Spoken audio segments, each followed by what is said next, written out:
The year is 410 CE.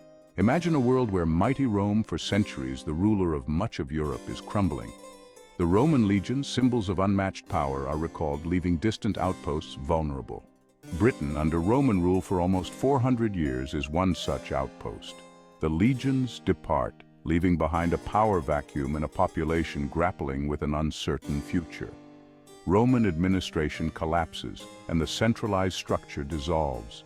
Towns and cities established by the Romans face neglect, their grand structures falling into disrepair. Into this void step the Anglo-Saxons, Germanic peoples from across the North Sea.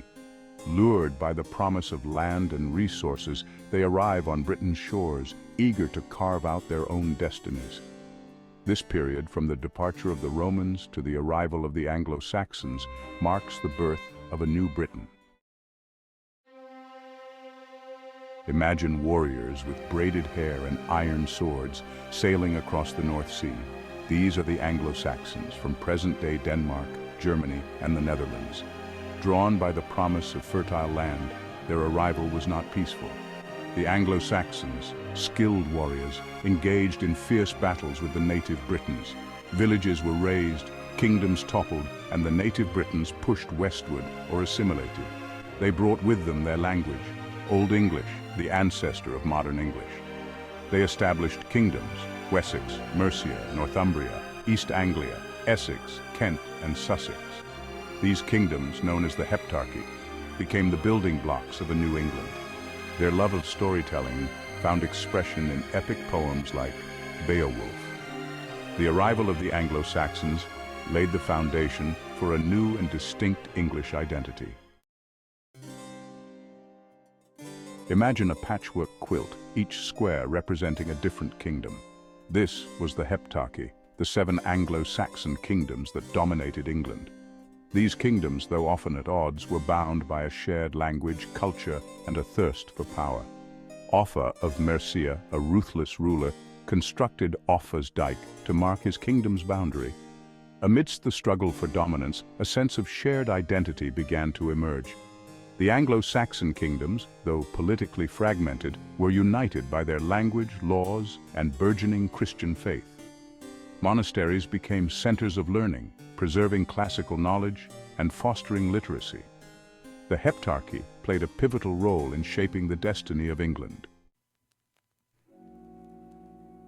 Imagine a new faith, spreading like wildfire across the land. Christianity, once a persecuted sect, found fertile ground in Anglo-Saxon England.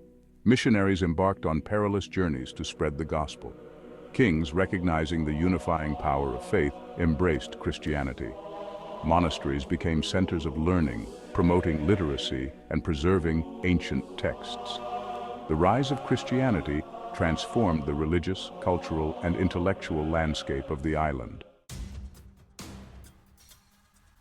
Imagine the terror that gripped coastal communities as longships appeared on the horizon.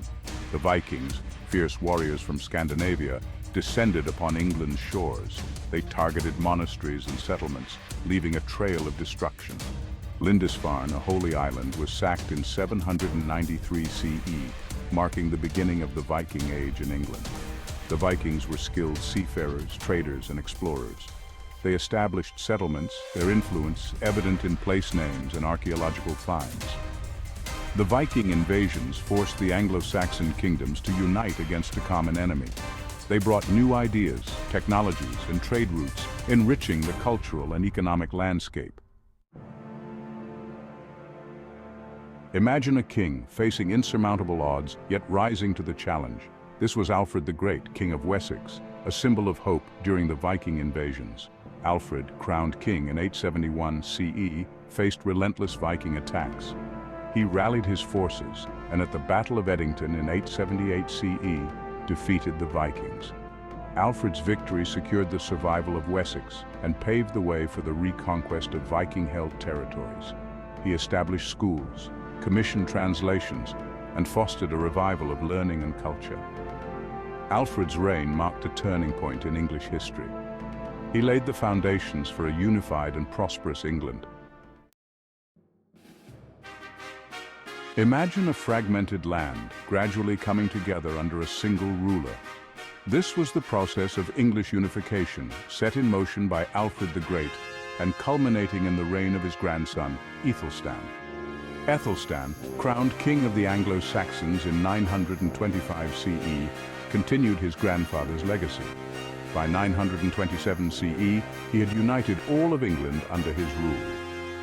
The unification of England brought an end to centuries of political fragmentation. Æthelstan adopted the title King of the English, projecting a powerful image. The foundations for a united and powerful England had been laid. Imagine the tapestry of history, woven with threads of conquest, faith, and cultural exchange. Early medieval Britain witnessed the fall of an empire, the birth of a nation, and the emergence of a distinct English identity. The Anglo-Saxons, though initially invaders, left an indelible mark on Britain. Christianity transformed the religious and cultural landscape, fostering unity. Monasteries became centers of learning, preserving knowledge and promoting literacy. The Viking invasions forced the Anglo-Saxon kingdoms to unite, accelerating unification.